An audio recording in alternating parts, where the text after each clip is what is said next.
Le principe de cohérence, moi je l'appelle comme ça, c'est John Biggs qui est quelqu'un de très important dans le domaine de la pédagogie. C'est peut-être grâce ou à cause de lui qu'on a connu les réformes de Bologne, les approches par compétences. Biggs parle plutôt de l'alignement pédagogique. Ça veut dire en gros, et tout le monde sait ça, qu'il faut essayer d'aligner le plus possible les objectifs, qu'est-ce qu'on vise dans la formation, dans le projet, peu importe, les moyens qu'on va mettre en place pour atteindre l'objectif, et aussi l'évaluation, c'est-à-dire comment on va se rendre compte qu'on a atteint l'objectif. Ça paraît assez évident dans la conduite des projets, dans la résolution de problèmes, dans la formation. Par rapport à ces trois pôles, et souvent moi je les dessine comme ça, vous avez les objectifs qui sont là, vous avez les méthodes, vous avez l'évaluation qui est ici, c'est-à-dire est-ce qu'on a bien. Moi, je rajoute quelque chose ici, évidemment, c'est la techno, c'est les outils.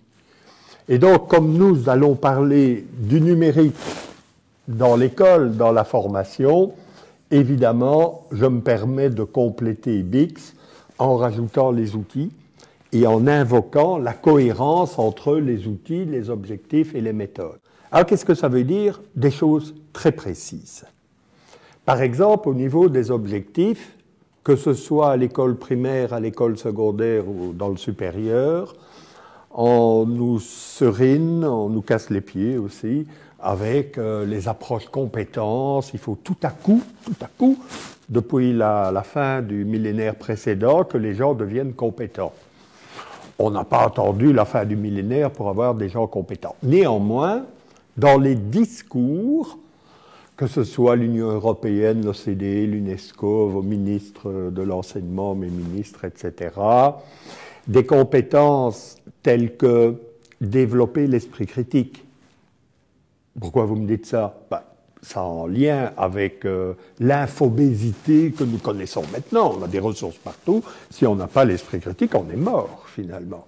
L'esprit critique, le collaboratif, on parle des réseaux sociaux, etc., ça ne vient pas de la gravitation universelle. Nous allons devoir apprendre à travailler avec ces nouveaux outils dans des choses que l'on faisait un tout petit peu à la bonne franquette, comme on dit, mais que nous allons devoir maintenant devenir des professionnels du réseau quelque part. La créativité, être capable de mener des projets, enfin, tout l'énoncé des compétences. Que nous dit le principe de cohérence? Alors, je vous donne un exemple. Un professeur de chimie vient me trouver et me dit vous savez, Monsieur Lebrun, à l'heure actuelle, dans les laboratoires, le chercheur, il n'est plus tout seul avec ses éprouvettes, mais c'est parfois des équipes de 30, 40 personnes qui travaillent. Oh oui, c'est vrai. Et donc, vous voudriez que vos étudiants développent la compétence à travailler en équipe. Oui, oui, c'est ça. Et vous avez des idées sur comment faire? La méthode, le comment. Ah oui, oui, je vais faire travailler mes étudiants en groupe sur des problèmes, des projets, etc. Je lui dis, oh là là, quelle belle cohérence, la compétence à travailler en équipe et l'apprentissage collaboratif, le travail de groupe comme méthode. Et tout de suite, la question, comment allez-vous évaluer ça? Ah, je vais faire un examen. Et qu'est-ce que vous allez leur demander? Des exercices de chimie et je vais voir s'ils sont capables de les faire. Oui, mais ce n'est pas ça que je vous demande. Vous m'avez dit que la compétence, c'était travailler en équipe, que la méthode, c'était on va faire du travail de groupe. Comment vous allez évaluer que tel étudiant dans le groupe a développé, un tout petit peu, la compétence à travailler en équipe? Ah oui, mais moi je suis prof d'UNIF, je ne sais pas faire ça. Eh bien voilà un des problèmes majeurs d'une pseudo-cohérence entre les objectifs et les méthodes, mais malheureusement ça coince au niveau de l'évaluation. Avec les outils, c'est la même chose. On va utiliser les réseaux sociaux pour que, vous savez, les tweet class, là, pour que les élèves apprennent à écrire un message concis, puissent commenter, répondre, partager, etc., etc. Super.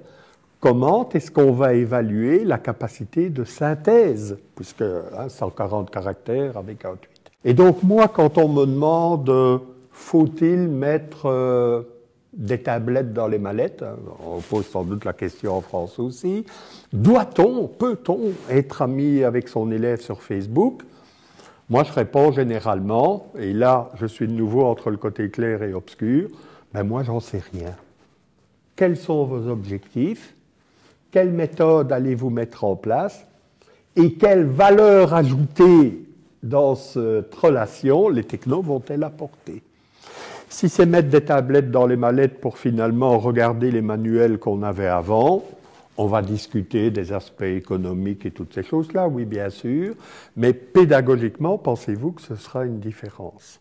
Quand on me parle de nouveaux outils, d'usage en classe, c'est d'essayer de toujours ramener à quelle est la cohérence recherchée entre ces compétences dont on nous casse les pieds parfois, les fameuses méthodes pédagogiques qui doivent à tout prix être actives et interactives, et finalement ces outils technologiques qui sont pleins de promesses. Et de nouveau, c'est pas ça qui m'intéresse tellement, ben les compétences, on a assez de bouquins là-dessus, les méthodes pédagogiques, on a écrit, les technos, ben on a des blogs et des machins comme ça, c'est comment on va faire fonctionner finalement tout ça ensemble. Ça, c'est une question que je continue à me poser, hein, parce que comme toute compétence, c'est jamais fini. On n'a jamais fini de développer l'esprit critique. On dit souvent les compétences transversales, autrement dit, elles n'ont pas de couleur disciplinaire, mais elles peuvent agir sur toutes les disciplines. Elles sont démultiplicatrices, parce que quand on a acquis cette compétence, ça nous permet de faire d'autres choses. Et on nous dit qu'elles sont des lifelong learning competencies, des compétences pour apprendre toute la vie durant. Et j'ai envie de dire, ben, toute la vie durant, ça commence à l'âge de raison, on disait ça avant, hein, 7, 8, 9 ans, et pas à 25 ans, quoi.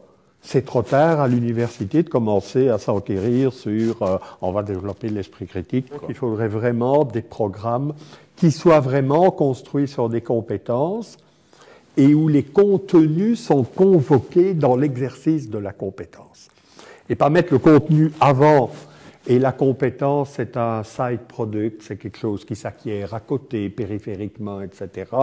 Mais remettre la compétence au cœur et donner des activités où l'étudiant va exercer la compétence et convoquer les contenus dont il a besoin pour grandir, se développer, devenir un humain actif, responsable dans la société.